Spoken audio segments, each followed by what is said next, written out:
अस्सलामु अलैकुम वरहमतुल्लाहि वबरकातुहू। फ़िक़्ह हनफ़ी का गलत मसाइल जो आप अहबाब के सामने पेश करना है, उससे पहले उसकी वजूहात मैंने आप अहबाब के सामने पिछले पार्ट में रखी हैं और ये दूसरा पार्ट भी इसी हवाले से है कि ये क्यों मैं ज़रूरी समझता हूँ। अज़ीज़ दोस्तों, ये मेरी ज़िम्मेदारी है कि मैं वो बातें जो कुरान और हदीस से मुतसादिम हैं, जो मेरे भोले भाले भटके हुए भाई उनको पढ़कर उनकी तालीमात लोगों को दे रहे हैं और इनकी किताबों के अंदर इनके बुज़ुर्गों ने क्या कुछ गलत लिखा हुआ है, मैं चाहता हूँ कि ये मेरे पढ़े लिखे भोले भाले भटके हुए जो देवबंदी हनफी भाई हैं उन तक ये पैगाम पहुँचे और वो अपनी किताबों को खोल के देखें और अपने उलमा से जाकर पूछें। ये मैं अपनी ज़िम्मेदारी समझता हूँ। मेरे नबी अलैहिस्सलातु वस्सलाम ने फरमाया था, मन रा मिनकुम मुनकरन फलयुगय्यिरहु बियदिही। तुम में से जो शख्स कोई बुराई होता हुआ देखे उसे चाहिए कि उसे अपने हाथ से रोके। वमन लम यस्तते फबिलिसानिही। अगर हाथ से रोकने की हिम्मत ना हो तो फिर अपनी ज़बान से उस बुराई को रोकने की कोशिश करे, और अगर इसकी भी हिम्मत ना हो तो फिर कम से कम अपने दिल में उसको बुरा जाने। वज़ालिकल अज़फ़ुल ईमान, और ये ईमान का सबसे निचला दर्जा है। लिहाजा मेरे मोहतरम भाइयों, मैं इस चीज़ को अपनी ज़िम्मेदारी समझते हुए आप अहबाब तक पहुँचाना चाहता हूँ। मुझे बाज़ लोगों ने कहा भी, कुछ अपनों ने भी कुछ गैरों ने भी, कि क्या कर रहे हो, क्यों इस तरह के काम कर रहे हो, लोग तुमसे नाला ना हो जाएं, नाराज़ ना हो जाएं, कुछ लोग समझेंगे कुछ लोग नहीं समझेंगे, छोड़ दो इस काम को। मैंने कहा, अल्लाह की कसम, जब मामला यहाँ तक पहुँच जाए कि इलियास घुम्मन जैसे लोग, अपने आप को एक मनाजिर समझने वाला और आलिम अपने आप को कहलवाने वाला शख्स, जब उम्मत के अंदर जिना को आम करने की ठान ले, फ़िक़्ह हनफ़ी के गलत मसाइल बताकर कि जनाब फ़िक़्ह हनफ़ी के गलत मसाइल को फैलाकर वो उम्मत में ज़िना को आम करने की नापाक जसारत करने लगे, तो मेरे जैसे एक तालिबे इल्म का फ़र्ज़ बनता है कि लोगों को बताया जाए कि ये वो तमाम बातें हैं जो किताब व सुन्नत से मुतसादिम हैं, ये वो तमाम बातें हैं कि जिनका किताब व सुन्नत से दूर तक कोई ताल्लुक़ नहीं है। इलियास घुम्मन साहब फ़िक़्ह हनफ़ी के उस मसले के ऊपर कि जिसके अंदर ये मसला बयान किया गया, जिसकी तफसील इंशाअल्लाह रहमान अब जो पार्ट शुरू होंगे उसके अंदर मैं बयान करूंगा, उसकी झलक बतला रहा हूं। फ़िक़्ह हनफ़ी का एक मसला है कि अगर मर्द किसी औरत को पैसे देकर जिना करता, हमबिस्तरी करता है, तो ये उस पर हद लागू नहीं होगी, ये जिना नहीं है। और इस पर जनाब इलियास घुम्मन साहब दलाइल दे रहे हैं।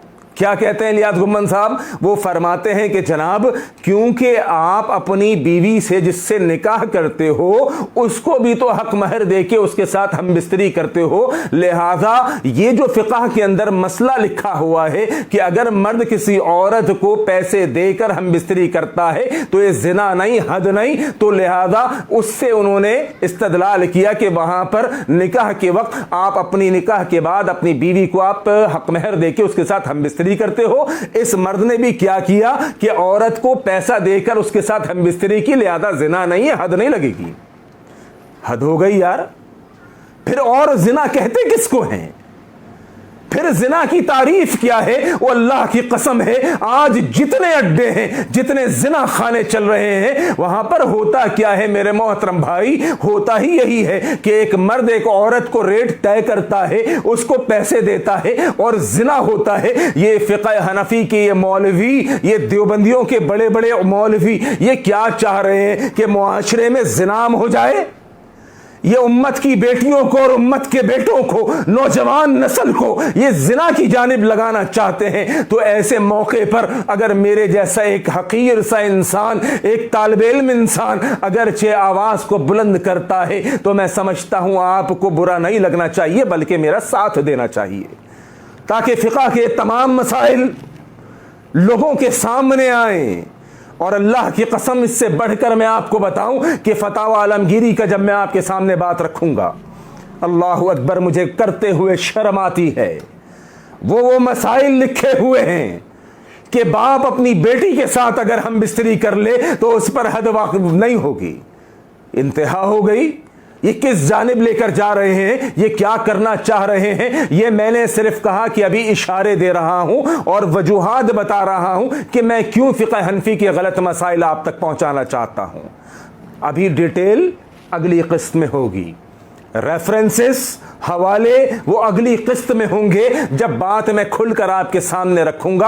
अभी सिर्फ ये बताना मकसूद था कि मेरे पास इतना फजूल और फालतू टाइम नहीं है कि मैं ये सारे मामलात करूं। अल्लाह की कसम है, सिर्फ और सिर्फ मकसद ये है कि मेरे भोले भाले भाई उन तक ये बातें पहुंचें ताकि उनके कान खड़े हो जाएं। रब्बे काबा की कसम उठाकर कहता हूं, पिछले फज़ाइल अमाल के पोस्टमार्टम में एक देवबंदी भाई मेरा बड़ा परेशान हो गया, कहने लगा नहीं नहीं नहीं नहीं, हमारी किताबों में ये नहीं हो सकता, आपने झूठ बोला, आप ऐसे हो, आप वैसे हो। मैंने कहा अल्लाह के बंदे, अगर ये तमाम बातें सच साबित हो जाएं तो तू क्या करेगा?